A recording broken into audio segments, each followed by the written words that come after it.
What if the man who promised to love you, protect you, stand beside you forever, threw you out onto the street while you were 8 months pregnant? And what if he did it for your own best friend? Sit with that for a second. Most people would crumble. Most people would simply disappear beneath that kind of betrayal, swallowed whole by the weight of it. But not Sarah. What she did years later wasn't loud. It wasn't messy. It wasn't emotional. It was precise, calculated. Ice-cold karma, the kind that makes you lean back slowly and whisper, wow. If you love stories where toxic people finally face consequences, real consequences, stay with me, because this one unfolds perfectly. Let's rewind. Sarah and Michael had been married for 6 years. From the outside, they looked flawless. Suburban home, golden retriever, baby on the way. The kind of couple people envied, the kind people looked at and just assumed would make it. The kind who showed up at neighborhood barbecues holding hands, laughing easily, finishing each other's sentences. Sarah had painted the nursery herself, soft yellows, gentle grays, colors she'd spent 3 weekends choosing, standing in paint aisles, holding little swatches up to the light, imagining what would feel warm, what would feel safe. She'd sit in the rocking chair every single night, one hand resting gently on her swollen belly, imagining lullabies, birthday candles, scraped knees, first days of school, a whole lifetime of memories, still unwritten, already beloved. She believed, with everything she had, that Michael was her forever. And then, one ordinary Tuesday, changed everything. Sarah came home early from a routine doctor's appointment. She was smiling. She had a new ultrasound photo tucked carefully inside her purse, still slightly warm from the printer, the baby's profile, clear as a promise. She couldn't wait to show him. She remembers thinking, he's going to cry when he sees this. She opened the bedroom door, and her entire world shattered. There was Michael, in their bed, with her best friend Emily. Time didn't slow down. It stopped. The air felt heavy, thick, unbreathable. Like the walls were pressing inward all at once. Like gravity had doubled and the floor beneath her feet was no longer solid. The betrayal was suffocating, but what came next was worse. There were no tears, no scrambling for excuses, no shame. Michael didn't look guilty. He looked irritated, annoyed that she'd come home early, like she was the inconvenience, like she had interrupted something that mattered more than she did. He told her, without flinching, that he had been in love with Emily for over a year. A year. 12 months of lies. 12 months of, I love you, at the breakfast table, and drive safe at the front door. And how was your day, babe? On the couch. All of it hollow. All of it performance. He said the pregnancy was a mistake. He said he didn't want this life anymore. Let that sink in. Not a stumble. Not a moment of weakness he regretted. A deliberate decision, delivered without remorse, to a woman 8 months pregnant with his child. The next day, while Sarah was at her mother's house crying into her hands, trying to understand how her entire life had collapsed, and under 24 hours, Michael changed the locks. And then, he dumped her clothes onto the front lawn, her maternity wear, the baby crib she had assembled herself on a Saturday afternoon while Michael watched football in the other room, the nursery decorations, the soft yellow curtains, the tiny stuffed animals, everything scattered across the grass like garbage. 8 months pregnant, homeless, humiliated. Can you imagine the neighbors watching? Can you picture them standing behind their curtains, peering through the glass, the slow creep of whispers moving from house to house? Can you imagine what it felt like to be her in that moment? Sarah slept on her cousin's couch that night, her enormous belly making it nearly impossible to get comfortable, crying silently into borrowed pillows, terrified. Terrified of giving birth alone, terrified of raising a child without a home, terrified that the life she had built, the life she had built in with her whole heart, had turned out to be nothing more than a carefully maintained illusion. She replayed every memory, every red flag she had explained away, every moment she had defended him to friends who quietly, gently, had their doubts, every time she had chosen to trust him when something in her chest whispered that she shouldn't. And somewhere inside all of that pain, something hardened, not bitterness, not revenge, resolve, quiet, bone-deep, unshakable resolve. She made a vow to herself that night, through tears in the dark, on a borrowed couch. No one will ever make me this powerless again. When her daughter was born, something shifted. The moment she held that tiny, perfect human in her arms for the first time, something ancient and fierce rose up inside her chest. Something primal, something that had no name but felt like armor and fire at the same time. Sarah realized something in that instant that no one had ever said to her quite so clearly. She wasn't alone. She was responsible, and that responsibility didn't crush her. It ignited her. She didn't just survive, she rebuilt.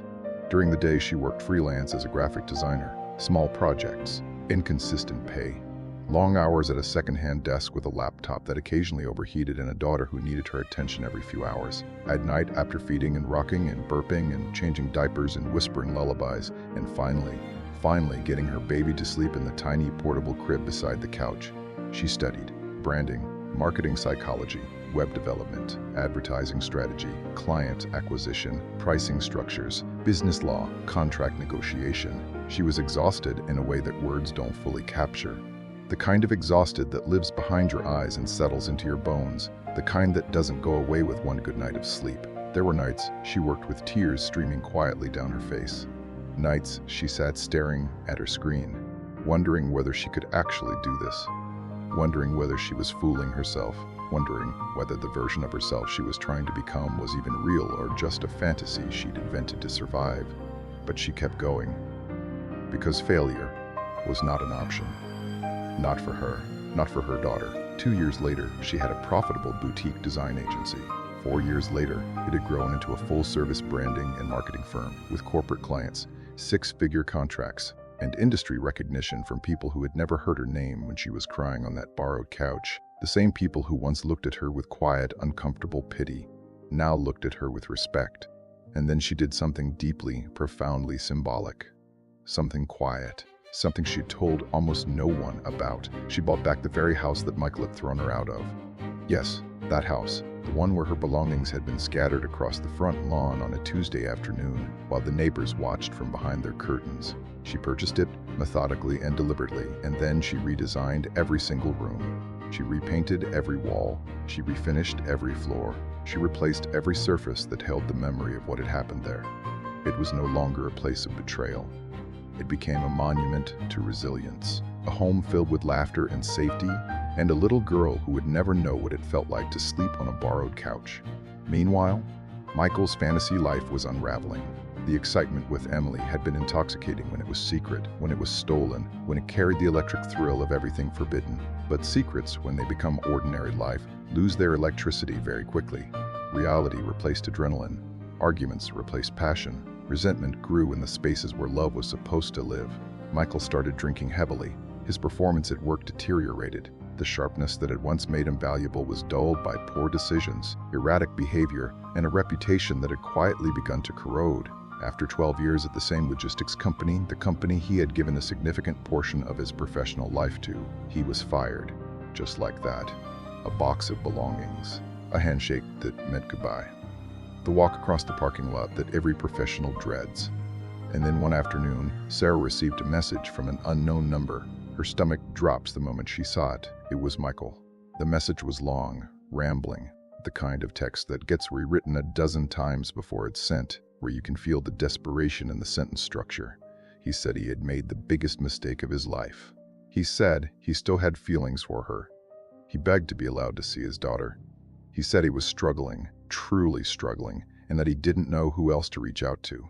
He sounded broken, genuinely, completely broken, and Sarah felt something reading those words. But it wasn't what he was hoping for. Because here's the thing about Sarah. She had been paying attention. She had learned, through a network of mutual industry connections that she had spent years carefully cultivating, that Michael was attempting to launch his own logistics startup, a last-chance reinvention. The kind of venture people attempt when they've run out of other options. And he had pitched his company to several businesses in the region, including 2 of Sarah's largest clients. Now here's where most people make their mistake. Most people, when they discover something like this, react emotionally. They call, they confront, they send a message they'll regret later. They let the wounds speak before the mind does. Sarah did not. She made 2 phone calls, calm, professional, composed. She contacted the executives at those 2 firms personally. She didn't rant. She didn't smear his name with vague accusations. She didn't make it personal, at least not in the way he would have expected. She presented facts, documented evidence of instability, erratic communications saved and organized over time, a detailed account of past behavior, presented calmly and professionally.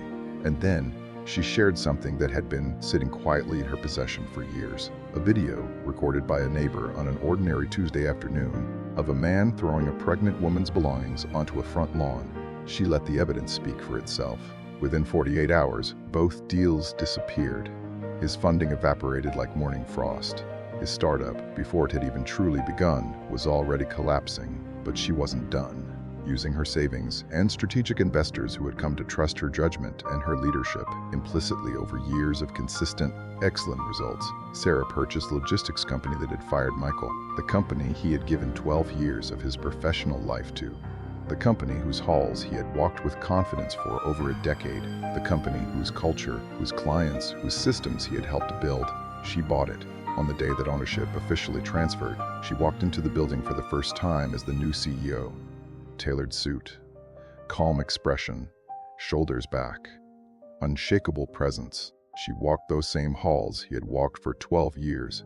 She sat behind the desk that now belonged to her. And that same afternoon, Michael walked in. He had heard the company was under new management and saw an opportunity. He came to beg for his old position back, to present himself as someone with institutional knowledge, someone valuable, someone they should consider. He walked through the front entrance without an appointment, the way men sometimes do when they still believe the world will accommodate them. He was shown to the executive office. He stepped inside, and when he saw her standing there, his face drained of color completely, not slowly, all at once. As if every drop of blood had been called somewhere else in an instant. It was as if he had seen a ghost. But she wasn't a ghost. She was the consequence. Sarah held his gaze, steady, controlled, utterly composed. The room was completely silent. Former colleagues standing nearby, staff watching from the hallway, managers pretending to look at papers while listening to every word. And she spoke, quietly, evenly, without venom, without theatrics, without a single raised syllable. "You threw your pregnant wife and your unborn daughter onto the street," she said. "You changed the locks. You destroyed your family for an affair that couldn't survive contact with real life." One slow, measured breath.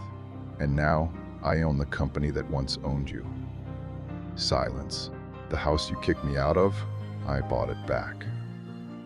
Another pause, deliberate and precise. Every room, every wall, every floor, everything you threw away, I rebuilt. He opened his mouth. No sound came out. And then, in front of everyone, in front of the colleagues who had respected him, in front of the staff he had once managed, in front of the walls that had once held his professional identity, Michael dropped to his knees, crying, heaving, uncontrollable sobs, begging, apologizing, the words tumbling out in fragments, broken and desperate, the way words always sound when they arrive. 12 years too late. Sarah watched him. She did not raise her voice. She did not insult him. She did not gloat with the bright, ugly satisfaction of someone who has been waiting for this moment. She simply looked at him with the calm of someone who no longer needed anything from him at all and said, "Karma doesn't need your apology." A breath. It already won. And then she turned to the security personnel standing nearby and asked them, politely and professionally, to escort him out. Today, Sarah runs a thriving, growing company. She is raising a strong, confident, joyful daughter in a peaceful home filled with laughter and music and the kind of ordinary, irreplaceable moments that make a life feel whole. There are no slammed doors in that house, no whispered lies, no tension that lives in the walls and presses down on everyone inside. Only stability, only safety. Only a mother and a daughter who built something real out of the ruins of someone else's cruelty. Michael never recovered professionally. Reputation matters more than most people understand, and consequences have a way of echoing through years and industries and social networks in ways that cannot be undone simply by wanting them to stop. His opportunities shrank. His network dissolved. His credibility, once spent, proved impossible to earn back. The life he had traded everything for cost him everything. And the lesson? Never underestimate someone who has been betrayed while protecting their child. Never mistake silence for weakness. Never mistake patience for surrender. Never mistake a woman rebuilding in the dark for a woman who has given up. Pain can break you, or it can forge you into something that cannot be broken again. Because karma doesn't scream. It doesn't rush. It doesn't post on social media or send threatening messages or make dramatic declarations. It waits. It builds. It collects evidence quietly and methodically over months and years. And when it finally arrives, it comes with receipts. And it never, ever forgets. If this story moved you, if you believe, deep in your bones, that resilience is the most powerful form of revenge, stay strong. Because sometimes the most devastating response to cruelty is simply success. And sometimes the quietest woman in the room is the one rewriting the ending.